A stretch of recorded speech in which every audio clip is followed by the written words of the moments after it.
Artificial intelligence feels like this overnight sensation, right?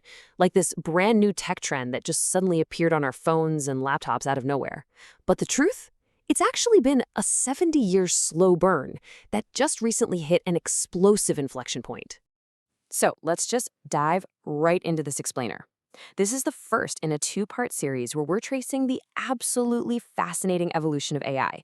We are going to track how this technology went from simple math puzzles all the way to the incredibly powerful neural networks we're using today. Here's our roadmap for today. We're going to start with the Turing Foundation, move into the era of programming, hit the milestones in machine learning, check out the generative AI boom, and then finally wrap up with agents and superintelligence. All right, Section 1, the Turing Foundation. Let's rewind all the way back to 1950. Alan Turing comes up with a surprisingly simple way to measure machine intelligence, the Turing test. It works like this. You've got a human subject sitting behind a wall, communicating via typed text with either a machine or a person on the exact same side.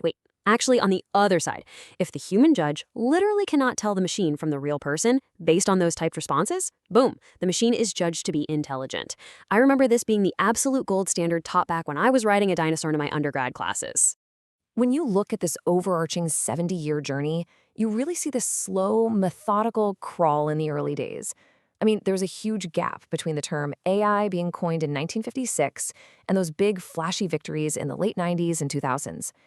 And then we just take off like an absolute rocket ship in the 2020s. Which brings us to Section 2, the era of programming, spanning from the 1950s to the 1980s. The biggest thing to understand about these early decades is that they had a massive limitation.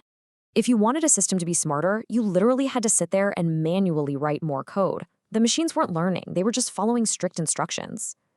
Back in the late 50s, IBM had this 704 system running Lisp, a programming language that leaned heavily on recursion, basically a process that doubles back on itself. Programmers love to joke that the definition of recursion is, well, see recursion. It's a really elegant concept for sure, but improving the AI meant writing endless, incredibly complicated manual code. Fast forward to the 60s, and we get ELIZA. Think of ELIZA as the world's very first chatbot. It did this crude natural language processing and basically pretended to be a psychologist. It would ask how you were doing, you'd type a response, and it would spit out these canned phrases like, "And how do you feel about that?"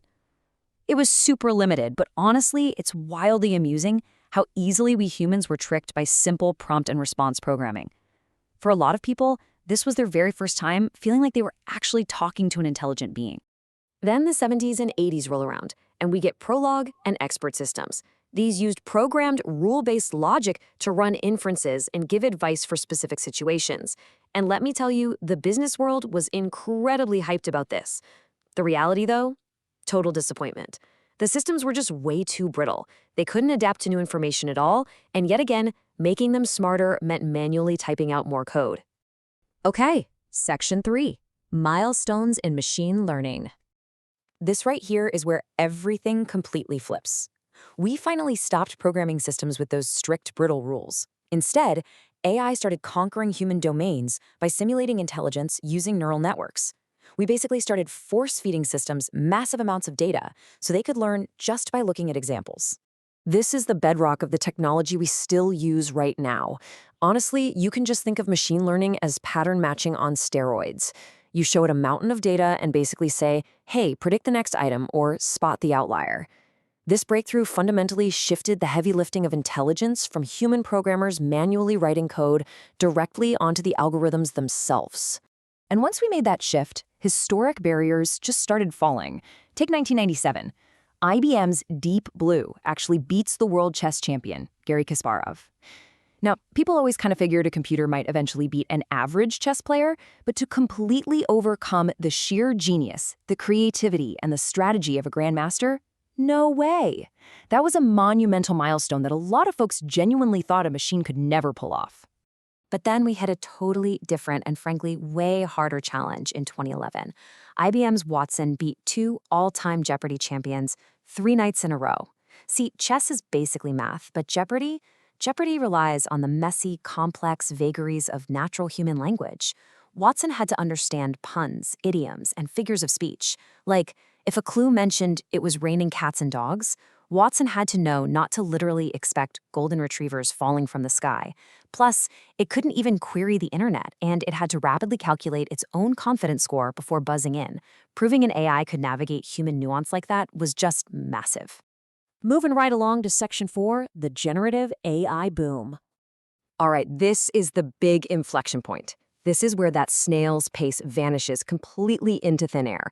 Welcome to 2022, the era of generative AI based on foundation models. Chatbots stopped being stiff and limited like Eliza from the 60s, and they started acting like highly conversational experts that seem to know absolutely everything about everything. For the wider public, this is the exact moment AI suddenly got very, very real. The big mental shift here is that AI wasn't just analyzing data or matching patterns anymore. It was generating entirely new things from scratch. Suddenly, it could write your reports, summarize those massive boring documents, generate stunning, high-quality images, and even whip up realistic sounds. This sparked massive excitement, obviously, but also some very real concern, especially when you think about how easily this tech can be used to create hyper-convincing impersonations, deepfakes. Which leads us to Section 5, Agents and Superintelligence. Let's look at our immediate future, where AI steps out of the chat box and gains actual autonomy. We are entering the era of agentic AI, starting right around 2025. Instead of just asking an AI a question, we're going to give the system a specific goal. The AI then gets the autonomy to go out and operate various services and tools completely on its own to accomplish that goal for us in the background. It is going to fundamentally change how we work and live. So where does it go from there? Well, everything we've talked about so far is what we call narrow AI, intelligence specific to one particular area. The next huge theoretical leap is AGI, or Artificial General Intelligence. This represents a system that achieves human-level intelligence, or even better, across essentially every single domain you could possibly imagine. And the ultimate, final stage of this incredibly rapid evolution, ASI, Artificial Superintelligence. This is where the machine completely and fundamentally outpaces human capabilities across a wide variety of tasks. Like, not even close. We have literally gone from a snail's pace to a rocket ship. For decades, constrained by brittle code and massive data limitations, AI felt like a total pipe dream. Now, it seems like AI can do absolutely everything. But can it really? What are the actual hard limits of what AI can and cannot do right now? Join us in the next explainer and we'll figure it out together.